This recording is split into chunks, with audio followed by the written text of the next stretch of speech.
బాగా పనిచేస్తుందా? రోజు భోజనం చేశాక మీ నాన్నకి ఇల్లుకి వచ్చేవాడు కదా ఇవాళ రాలేదేటి? ఏమో నాకేం తెలుసు, ఆకలేదేమో, ఇంట్లో భోజనం కూడా చేయలేదు. అలాగా చేసినాడన్న మాటలకి ఆకలే వేస్తదిలే.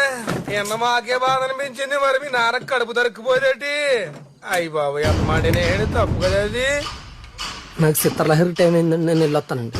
రై శేషనాడు ఏమన్నాడు రా? అది చెప్పాను కదండి. శేషనాడు గారు ఏమన్నారా? మీ నాన్నమ్మ గారు పొలం అమ్మేసి జరిమానా కట్టమన్నారని చెప్పాను కదండి. సరిగ్గా గుర్తు తెచ్చుకుని చెప్పు. నాకు ఎంత గుర్తుంది, నేను వెళ్తానండి. రై శేషనాడు గారు ఏమన్నాడు సరిగ్గా గుర్తు తెచ్చుకుని చెప్పు. మా అమ్మ వద్ద ఉంది, నేను వెళ్తానండి. సంపేత్తాను నా కొడుక. మా నాన్న శేషనాడు గారు ఏమన్నాడో సరిగ్గా చెప్పు. పాలు పిడకాము కష్టపడి సంపాదించిన పొలాన్ని ఎలా అమ్మేసుకుంటామంటే అల్లంచా కొడుకు. పాలు పిడకాము కష్టపడి సంపాదించిందా? ప్రెసిడెంట్ వాళ్ళ బాబు మీ అమ్మకి రాసి ఇచ్చేసాడంట కదా అన్నాడండి మీ నాన్నగారిని. మీ నాన్నగారికి చచ్చిపోయినంత పని అయిందండి. మీ నాన్నగారు అంత మాట్లాడేసరికి నాకే వాడుతుందండి. ఈ నాన్నగారు అంత మాట్లాడాడండి. ఈ నాన్నగారు అంత మాట్లాడాడు.